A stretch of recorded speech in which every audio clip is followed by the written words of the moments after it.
Hey guys, welcome to Ringsiders Wrestling. Jamie and Callum are here today, and we are joined by the natural Kenny King. Kenny, thank you for joining us. I haven't been called that in a long time. Thanks for the throwback. Well, when I was putting the graphics together for today's episodes, I always put the person's nickname or what they go by. And when I was typing it out, I was like the natural Kenny King, and I was like, I'm sure you still go by the natural in some to me, you'll always be the natural. So, yeah, that is that part of my career was always dope, man, because that was really me finding myself and me, and it fits so well because I just took so easy to wrestling. It was just something that I always loved, but I never knew that would just come so not necessarily easy to me, but it was just something that I just was easily immersed in, and it was like, man, this is what I want to do. So sure, it wasn't hard. So I guess that's why it made me the natural. Is it something you look back on fondly then? Time in your career when you were the natural? Because watching as a fan, I honestly, when I was watching you in TNA, I definitely had you pegged as like a future world champion, and I still think there's many promotions where that could happen for you. I just think it was such a good, I won't even say character, I think it just fit you perfectly, the natural. Yeah, it was. It was me just trying to, like I tell my students now, like with the version that you see of Kenny King now is version 758, and Sure. What happens to the previous 757 versions was I just took a piece from this, a piece from this, and a piece from this. So the natural was like version 18 or 19, you know what I mean? And it was just me just kind of just having so much fun and just and coming along and really just getting it and growing. So that's why I love teaching young wrestlers now, because I can see that same passion. I can see that same that position in time where it's just all about wrestling, and wrestling is the that's all they care about, and that's all they want to do, and that's all they think about. And I can remember that was me. I can remember it. Well, I always like to. Go on, Carl. You're all right. Go on. All right. I was going to say, well, I think the first time I saw you was in, it might have been not early Ring of Honor, but like mid 2000s Ring of Honor or TNA. And I remember thinking, this guy is really good. And I'm not sure if you were a heel or face at the time. I just remember you made an impression.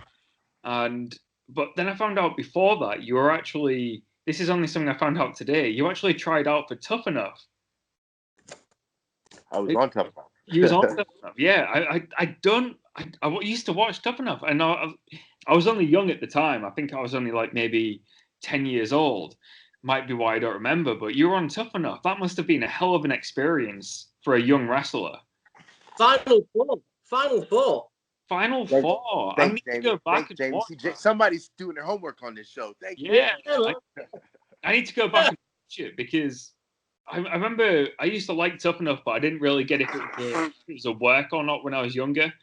And then I just saw today, it was like Kenny King, Tough Enough finalist or something, and I was like, what? Yeah, man. That was my first. That was it. That's how the wrestling, the whole thing started. So I can remember watching Tough Enough 1 in my dorm room. Yeah.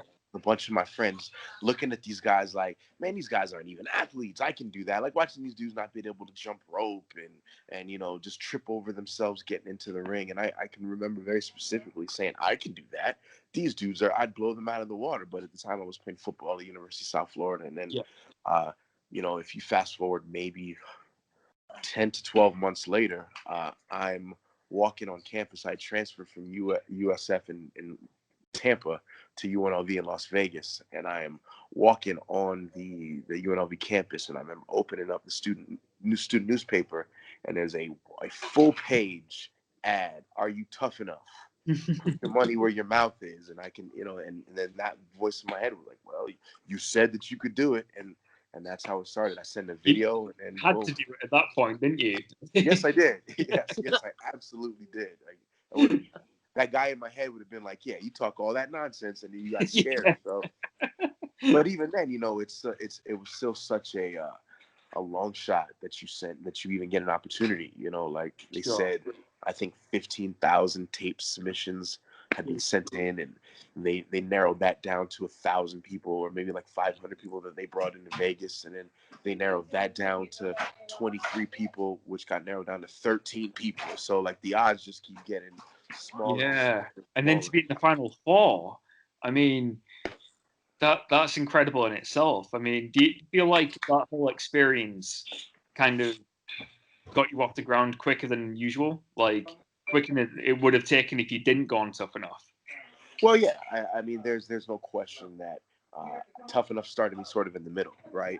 I learned that as a young wrestler, having that Tough Enough experience, that there's a lot of dudes that will begrudge you that because you didn't start at the very bottom, because you didn't, I took my bumps and I started my training, in a ring just like you did, but just because, yours was in a 100-degree ring, and it was, it was hot and swinging, and mine was on MTV in an air-conditioned building, some people kind of felt some kind of way about that. So Tough Enough, without a question, started me, not one with training that you couldn't even buy, right? Like, how could you ever get Bob Holly, Al Snow, Chavo Guerrero, and Ivory to train you, right? In that respect. But then just by way of the notoriety and the recognition of being on MTV, and you're trying to be a pro wrestler on MTV, so that was a big boost for me early on, big time. And honestly, speaking about the trainers, what was it like actually learning from those guys? Because obviously you see it, and Al Snow comes across as the father figure. Bob Holly comes across as this, mean old man. I mean, what was it like actually training with those guys then? I mean, it's just like that, right? Like with any set of trainers or any set of authority figures, you have to learn the personalities and kind of get along accordingly. So Al was and still is my wrestling dad. Like when I see him, I call him dad. He was that guy for us. He called us all his kids. And then you have, Ivory had such a distinct personality, and for her to be 5'0", you know what I'm saying? She was rough and tumble and every bit as tough as Bob Holly.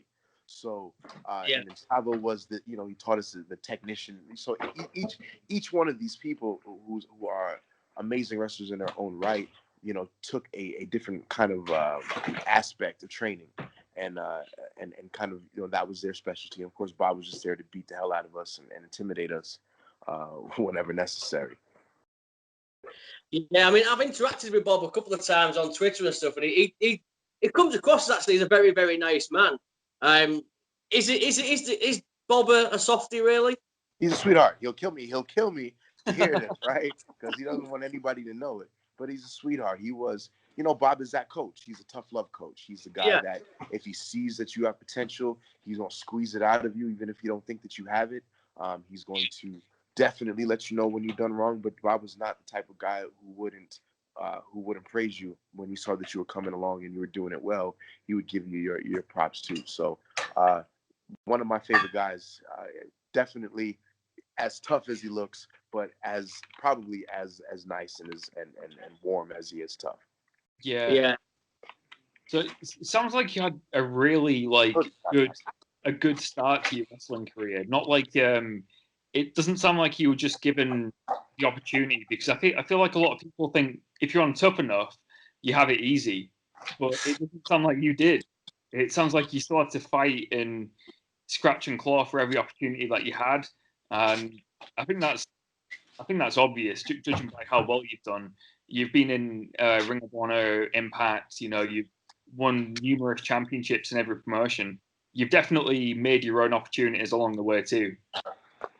Well, that was the thing for me also, right? After Tough Enough, because Tough Enough wasn't easy in my any stretch of the imagination. It was, they didn't take 13 regular people. They took 13 athletes, like finely tuned athletes from every discipline, and they put us through the ringer. Not only did we have to train in the ring for 6 hours a day, after that, we did military style beach training, endurance training every single day. So it was no joke. It was one of the toughest periods of time in my life. But even after that, I just knew that I didn't want to be, and I knew that I'd heard this from after, some of the Tough Enough One people were just going on independent shows and just kind of showing up off of the name of Tough Enough and just stinking it up and just not have had applied any effort toward the craft afterwards. So I knew I didn't want to do that. I knew once I got off of Tough Enough, which I still to this day think I should have won, but I digress.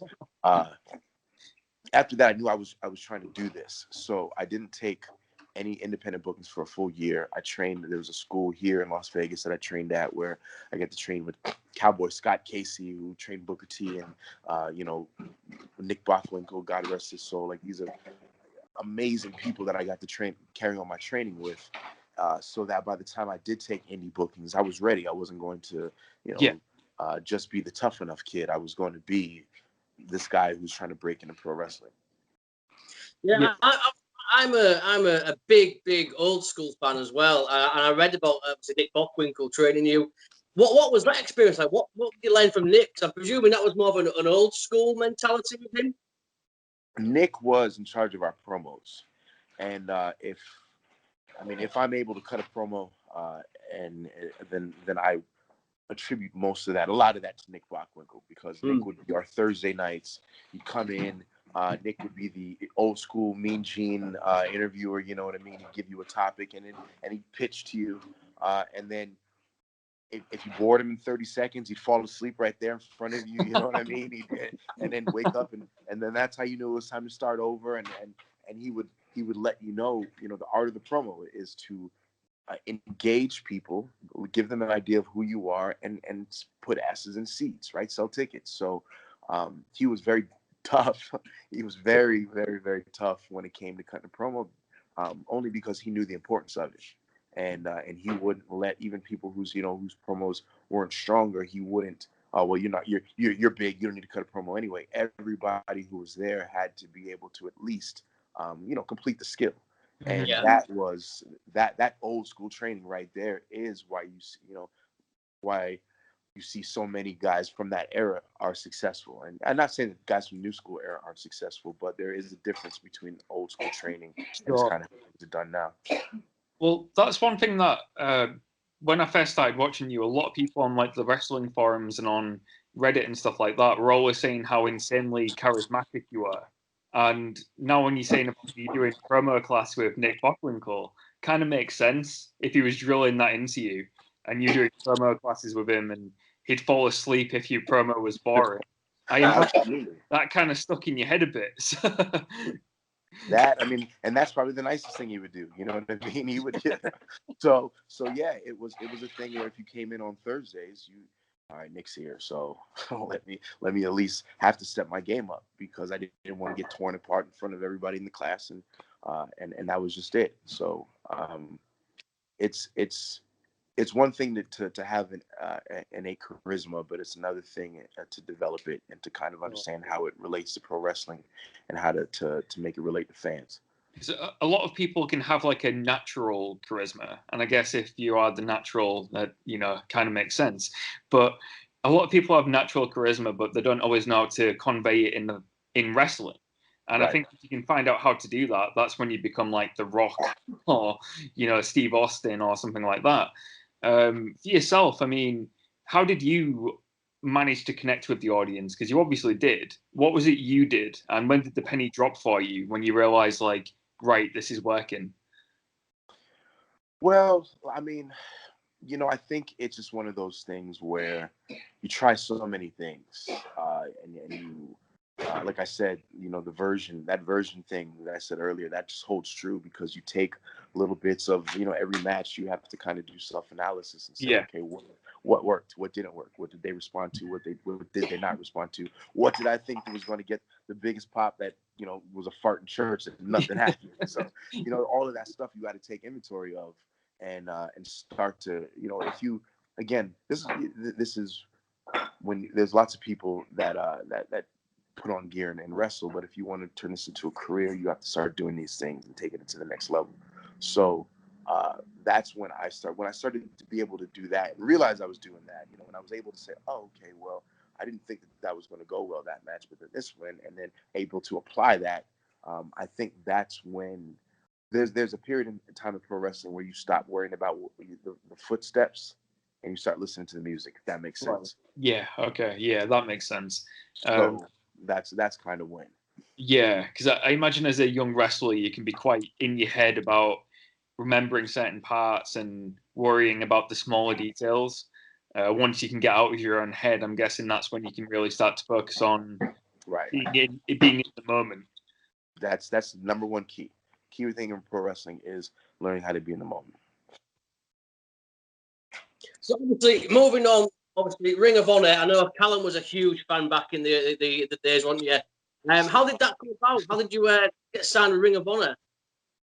I'd moved from Las Vegas back to Florida, and I was doing a bunch of indies in Florida, and I was worried, concerned, thinking, well, maybe I should move to the Northeast, because at that point, maybe like 05, 06, like the Northeast, those were huge indies, Jersey All Pro, CZW, a lot of those big names, and I kind of wanted to work with some of those names because my goal at that point was trying to get the Ring of Honor. But going to Florida, I started working for Full Impact Pro, or FIP. And FIP had a working relationship with Ring of Honor. We developed a working relationship with Ring of Honor where Gabe Sapolsky would come down and, they would do like talent exchanges. And Sal, the promoter of FIP, would do a lot of behind the scenes things for ROH videos and things. So they had a working relationship, and it extended in FIP where the guys who were deemed to be, the top guys in FIP would get a shot to wrestle Ring of Honor guys. So that had happened, been happening for maybe like a year or two. And I can remember the match that it had actually, that when Gabe came over to me and said, you're coming to Ring of Honor next month, was I'd wrestled a guy named Tyler Black. So, never heard him before. Yeah, well, you haven't heard him in a long time. I wonder what happened to the guy, but there's a guy that looks just like him who's really good too. So, and I wrestled Tyler Black, and I can remember being late because, I was a shoot job at that point. So being late, and I had to drive like 3 hours, and I got in there, and Gabe was mad, and he was, this better be a great match, and blah, blah, blah, blah, blah. And I think me and Tyler went out there trying to kill each other. And I don't even think that, I was in the back taking off my boots, and Gabe came in and said, okay, I'm going to give you these Ring of Honor dates. I was like, oh, okay, that's what's up.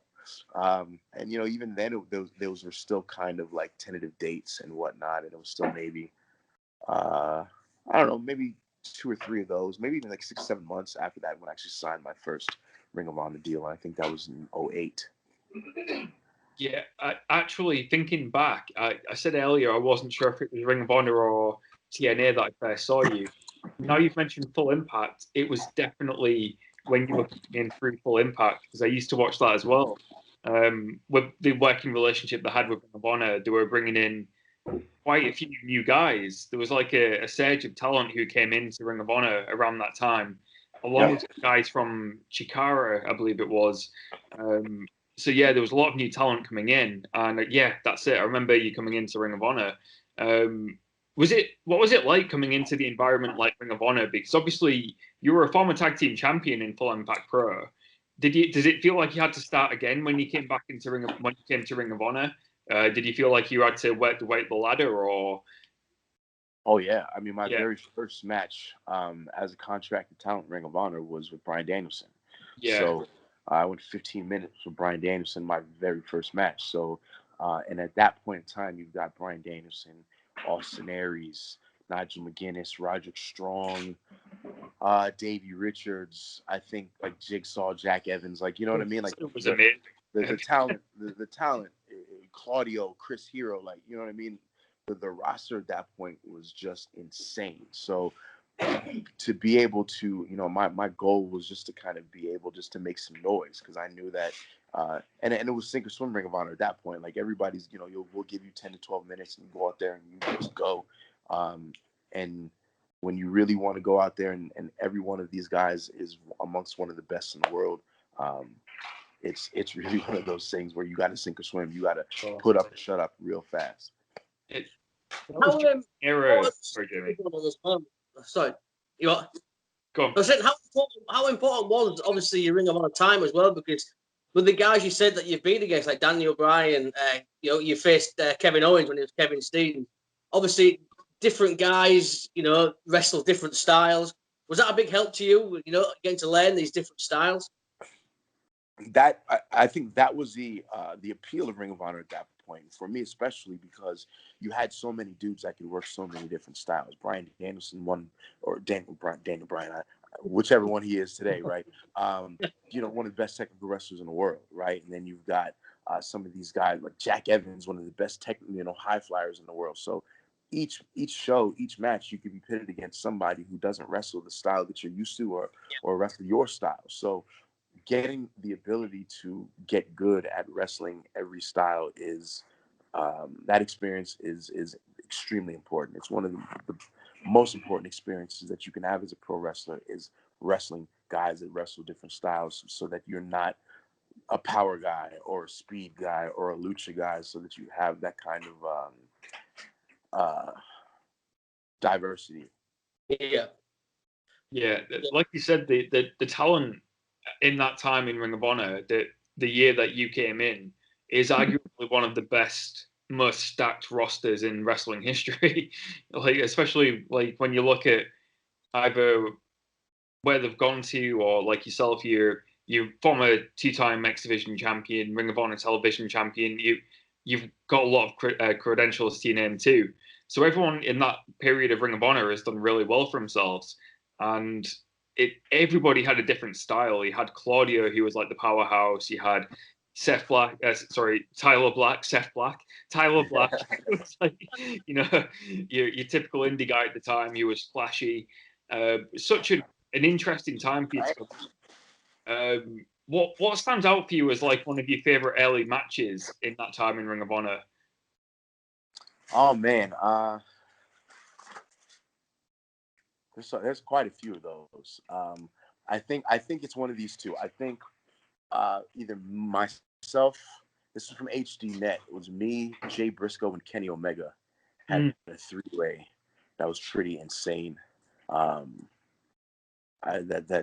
remember them calling it like this is one of the best shows, matches we've had on HD Net.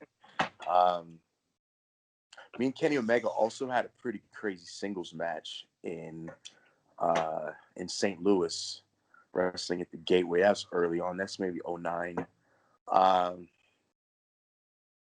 What else? Any of those scrambles, right? Like when you got 4 or 5 guys, where it's like everybody's just flying off the walls, and everybody's got to catch everybody. Where it's either an opener or the popcorn match to bring back, where it's all high energy. Yeah.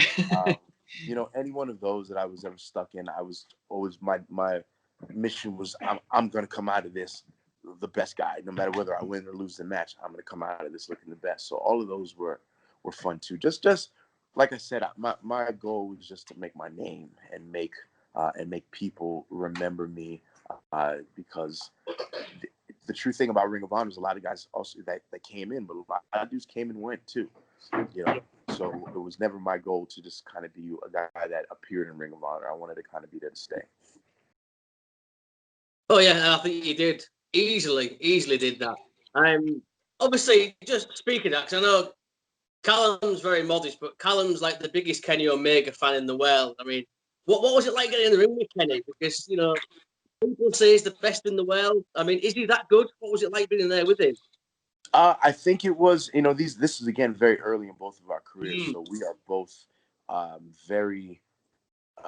It was very easy to work with him because we wanted to, we both wanted to just wow everybody. But he's extremely athletic. He's very very much like me. He's extremely athletic. Has insane body control, great cardio. I mean, I think that that's a match that we could probably revisit in 2020, 2021, and it would be light years better than anything we did back then, because both of us are just, light years better than we were back then. So Kenny Omega is a great one to work with. I had a good time working. Well, I think that's a match me and Callum have both paid very good money to see. Absolutely. Speaking of next year, obviously this year we've had a global pandemic, which has kind of like sidetracked a lot of people's plans. Speaking about your future in Ring of Honor, I mean, you're already a former Ring of Honor television champion. What's coming next year for you? I mean, everybody always has their eyes set on the Ring of Honor World Championship, surely. That's got to be on your radar. I mean, it's on my radar. It's always on my radar, right? But, you know, you have to, obviously your alliances to overweigh, you know, your personal feelings, Sure. and to be accepted to and welcomed and actually invited into the Ingobernables organization by the guy who, one of the co-founders of it.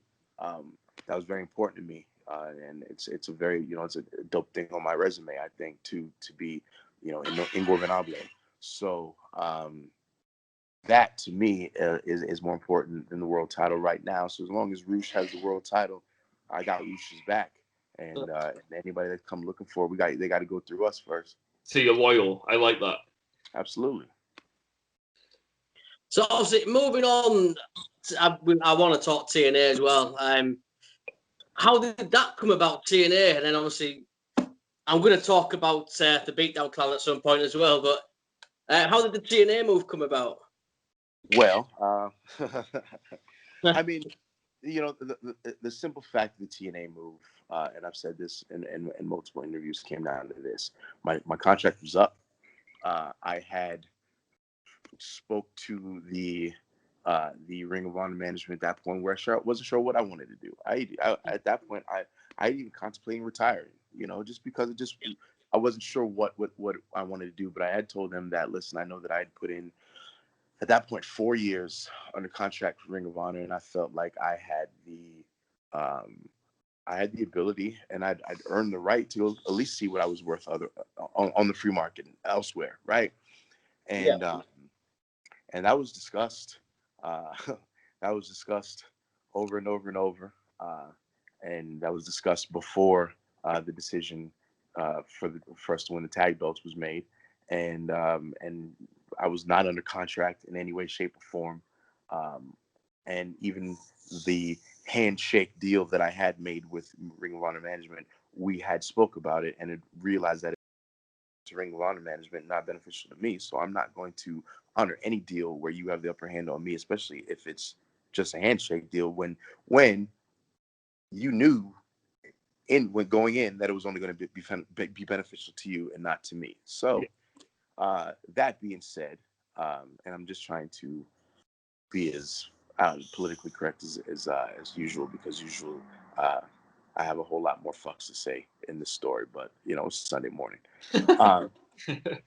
So that being said, I get a phone. Well, I mean, the truth of this whole story is I got actually a phone call from Bill DeMott before that, but maybe sometime around April or May, right around Cauliflower Alley. So Cauliflower Alley is a convention in Las Vegas where it's a wrestling convention, a lot of old timers. So I run into Bill DeMott around that time. Bill DeMott had asked me what my status was in Ring of Honor because they were interested in bringing me to NXT. So I was like, well, my deal's up in May. That sounds fantastic to me. Let's keep talking. So we keep talking. The long and short of it is Bill DeMott goes radio silent on me, right? In the period of time that I spoke to my wrestling dad. My wrestling dad, Al Snow, was working at TNA, and he had called me in the period of time and said, hey, listen, we're doing an X Division tournament. What's your contract situation like? If you're interested, we can bring you in and at least give you a tryout match here. So all of those things are kind of on the horizon after I had basically told them the handshake deal was bullshit and I wasn't going to be honoring it anyway. So Bill DeMott goes radio silent. I'm not under contract, although I am one half of the Ring of Honor World Tag Team Champions, and I decided to go to TNA. Or at least the fact is I was in Orlando anyway. I was taking my daughter down to see some family and to go to Disney World. And while I'm in Orlando, why the hell wouldn't I go do business also, right? Yeah. So that's what I do. I go down on a Thursday. I go do business. I go do a tryout match. They say, absolutely, we'd like to have you wrestle on a show tonight, win tonight, and go on into the pay-per-view on Sunday. And the one thing that I did was, as soon as that was, I called Ring of Honor management. Hey, look, this is what's happening. This is what you don't have to worry about me throwing the title belts in the trash. You don't have to worry about me doing anything to disrespect the company. But this is what I'm up to because I'm not under contract and business is business. And that's how that became. And that is how you saw me show up on, I think it was July 4th edition of Impact, and completely blow it out of the water. And obviously, your first X Division title, RVD. I mean, it's not a bad guy to take the title off. What's it like working with RVD? Because I've met RVD, and he seems like the most laid back, coolest guy I've ever met in my life. Was it easy to work with, Rob? Well, here's what you got to understand for me is that growing up, I was a big ECW fan, and the two best wrestlers in the world were Jerry Lynn and Rob Van Dam to me. And so when I got to TNA, and then I was in a program with Rob Van Dam, 14-year-old Kenny was just like the whole time, Rob's a great dude. He's very laid back, very easy to work with, really, really, really, really, really, really heavy. But other than that, it was literally one of my life goals. Not only do I get to wrestle Rob Van Dam, I got to beat Rob Van Dam for the X Divison Championship. So that's pretty dope. You also got to hold the coolest looking version of the X Division title, in my opinion. That part. Yeah, that X Division title is one of the most beautiful belts in wrestling. I have somebody actually making that one for me. Really? Yes. And it's about time I checked up on that, actually. Yeah. But yeah, because I do believe that is like the most amazing. Just 3 plates, the design, all of it. That was the dopest X Division belt. Absolutely, absolutely, and you held it twice. Yes, I did, but I hold the blue one the second time. So but yeah, 2-time X Division championship. Still a nice belt, but not as cool as the one you originally held. Truth. Obviously, as well, I know we'll start letting you go so as well, but I've got to talk about the Beatdown Clan, MVP, Lashley, working with those guys, because obviously they're kicking ass at the moment. They're doing some of the best things going at the moment. It's the best by far. Yeah, I mean, their business are just incredible. Love them. Working with those guys. It was great. It is one of those things where I had a involuntary hiatus, I guess I would call it, from TNA at the time, where after the X Division Championship, I kind of disappeared for a little bit, and then they brought me back as the King of the Night, and I had, they brought me back with some fanfare, and we had this whole situation happening, and I was a little nervous because they were like, okay, you're going to come in, and MVP's the GM, and you're going to work with MVP, and you guys are going to do this, and I'd never met MVP before, and I thought, just watching his character in WWE and kind of how my character was developing, I had initial concerns because I was like, I feel like we're too similar and we're going to be in the same space, and it's going to be difficult for us to kind of, for one of us to move because we're going to be trying to move in the same areas. And that wasn't one of my initial concerns, but the way that it worked and the way that it blended was like our characters and our personality, we occupy some of the same space, but we amplify the space together, if that makes any sense. Like we have such a chemistry inside of our relationship that we can take completely different angles, hard angles in our character, because the other person don't carry it, cover that other part, if that makes, you know what I mean? And that was something that we discovered through working together, and we're like, okay. And then working with Bobby, how that 3-way dynamic was just insane. And then to add Joe and Loki to actually come to Beatdown Clan. It's one of the, I hear every time I do an interview and anytime I post a picture, I just hear about, and I still believe this, just gone too soon. It was one of the most amazing things in pro wrestling that never got to fully develop. Yeah, absolutely. It was such a good faction, and I guess you could say in a lot of ways the mentality of the Beatdown Clan was very much like the hair business. Like it was the hair business before the hair business was. The idea was the same. You were just a bunch of tough dudes who beat people up, I think that's why people enjoyed it so much. There wasn't anything flashy about it. You were just tough dudes who beat people up. No fuss, no muss, right? That's exactly, yeah, that's it. And nobody messed with you because you came across as legitimately like badass.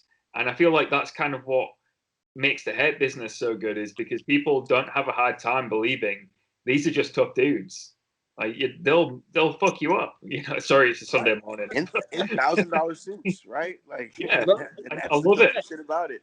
Yeah, I love it. So simple, but so good. That's the best things in wrestling sometimes, man. And I'm so happy for the success that those dudes have, and everything they're doing is just fire right now. It's so good. Yeah, man. Absolutely, but yeah, I'm glad we got to talk about the Beatdown Clan as well, because heel Kenny King is one of, to me, one of the best heels I've seen in such a long time. Every week, I've been just wanting to watch you get your ass kicked because you were doing the job so well. I was like, someone get Kenny this week. Someone get Kenny this week. As a heel should. Like, pleasure to watch that you. is a job well done. So thank you. Absolute pleasure. I mean, obviously, before we let you go, I've always wondered as well, is playing the heel, do you prefer being the heel to the face? I do, because it's a little closer to my natural inclination, maybe. It's just, I mean, baby faces, I think it's like this too, right? I think it's just about how the way that you portray your baby faces versus the way you portray your heel. And I think that a lot of that has to come down to motivation. A lot of people can be, because nowadays there are no such things as white hats and black hats, right? Everything is shades of gray, and everybody's personal motivation. My personal motivation may sit well with you, Jamie, but Cal will be like, that guy's a dick, and that's all it takes to create a dynamic. So I think that's what is, I don't know, I think that's one of the better parts about pro wrestling now, is that I don't have to, as a babyface, I don't have to toe, I mean, I do have to toe this line, but I don't necessarily have to do it in the traditional sense. As a heel, all bets are off, and that's why I like it, because all bets are off. My job is to elicit a reaction, and my job is to get you as close as jumping over that guardrail as possible. And if you do jump that guardrail, let's win. Perfectly honestly, the amount of week after week, I'm like, someone's got to get Kenny. Someone's got to beat Kenny, right? I'm just every week, and it's like testament to how good you are, man. It was an absolute pleasure. I'm not kidding you. Every week, I was like, somebody just kick his ass. It's just one of the best heels I've seen in a very long time, and that's a testament to how good you are. I definitely say, as a fan, watching you as a heel has been great. So if you enjoy playing the heel more, it definitely comes across in your performance, because it's so easy to dislike you in the nicest way. I mean that with all respect. I get it. That's my job. You're an awesome dude. That reaction. So it's good. No.